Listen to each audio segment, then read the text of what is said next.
You know, you talk about a man being before their time, a man before his time. Well, Ed was a person before everybody's time. Ed came to Oregon in the late 1960s. At that point, the timber industry and wood products industry was king in this state and just dominant in terms of the economy. And Ed saw something that was different. He looked into the future and recognized that Oregon's natural environment was going to be a huge economic asset. Ed could see that Oregon was going through a dramatic change and that we needed to think boldly about what it was going to take to move from one economy to another. From policy decisions at the statewide level to approaches on a project that might have wide-reaching implications, I think he brought vision to projects and to conversations that wouldn't have existed without him. Ed saw a gap between a lot of academic findings coming out and government public policy, and he wanted to fill that gap. As a visionary, I think he had an idea of what he wanted to do with the firm, and it was always really clear and in the motto, which is we were going to essentially apply the principles of microeconomics to the world of public policy. I think ECHO really was a visionary organization in the sense that ECHO has become the preeminent economic consultant in the Northwest. That's what it has become. It went from Ed's basement, some crazy idea about how we do growth better, to how do we keep this region thriving, to wait a minute, there's a lot going on. How do we take the ideas that work here and write them big for the larger world? The timber industry was sort of the economic foundation of the way people thought about Oregon. When the spotted owl crisis occurred and to begin to affect the economy in the way that it did, because that owl nested in those old growth timbers, the owl was an indicator species of the lack of health in our major forests in Oregon. And nobody could see that spotted owl that way, or almost nobody. What's complicated though is it the spotted owl, or is it clean streams, or is it forested mountains, or the 491 other species? And the answer is it's probably a lot of those things. And we don't really understand that mechanism, but it seems to be pretty strong. You wanted to listen to him and you wanted to hear the story about what he was telling you. That, I think, was his real gift, certainly as an expert witness, but also as a professor at the university. I think Ed was a master of sort of value-added teaching.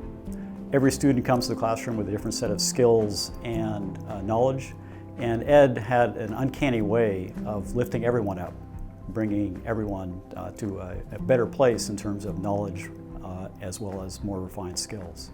In my interactions with him, he was really more about making an impact on the people that he was actually interacting with.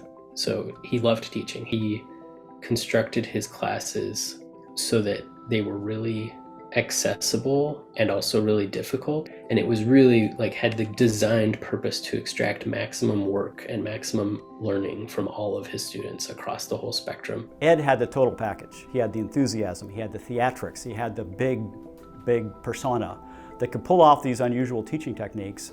And I'm not sure anyone else could have done the way he did it. I took 6 courses from Ed Whitelaw as part of getting my graduate degree. He was the best professor I had in my undergraduate and graduate career. His office was probably looked like the inside of his head. Ed's way of filing was to send a note to Helen. That's how it was taken care of. We had more organizational systems than you can imagine. We would change them every year just to keep him engaged with whatever the new system was. Completely impossible to contain. He had an ugly Barcalounger in there, and he did a surprising amount of work reclining in that chair. Books everywhere. He had ugly ties hanging from the bookcases. He had a huge closet full of ties, even though he hated them and thought they were stupid. And he just loved, I think he loved to make that joke over and over and over again. I don't think Ed cared about clothes. So I don't know who dressed him. Presumably he dressed himself. Ed had a Harrison Ford cowboy hat, and Ed had a Superman belt buckle and a worn out belt. And even on the stand, he would wear the Superman belt buckle. He, I think, had the humility to know that he wasn't the expert, and he did not like the word expert to refer to himself. He would turn quickly to people that he thought might have good insights. He relied on his extensive connections with academics all around, and he relied on the work and opinions of the people in the firm that he created, Echo Northwest. Working with Ed was a joy. It was always fun. He would call me at odd hours with odd ideas, and we would just keep pressing. So there were long hours and a lot of hard work, but he kept it fun and interesting and honest and really fulfilling. I feel really fortunate, lucky to have worked with Ed Whitelaw. I'm so thankful he hired me. He provided me with an incredibly interesting, fulfilling career, working on projects that mattered to people. I loved Ed. You know, he was a mentor and really directed my whole professional career. In the beginning, it was like, this is so much fun. And then for years, it was like, why the hell am I still doing this? And then it was like, you know, we're wearing white hats. Every day you walked in, you felt like you were making the world a better place, and he may have been off the wall on any given day, but you also knew you were making things better, and that mattered so much.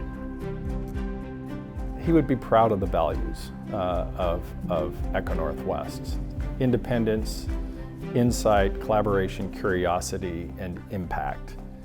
And while sort of the topical focus may change over time, Ed would recognize the core values of this company. I think he'd be very proud of seeing the work that the company's produced. He created that firm, and that's a remarkable legacy, really. Well, Ed's most lasting legacy, if we have had families, your most lasting legacy is your children. I have no doubt that that's what Ed would say. If you're talking about a professional legacy, Ed's children are the students that are spread out across the land. His legacy was people. His legacy was all the people that he tutored, taught, employed, cared about. Ed was a thinker. He was a comic. He was as human as any man I ever knew. And he changed the face of this state, and I think predominantly and long term, the face of America.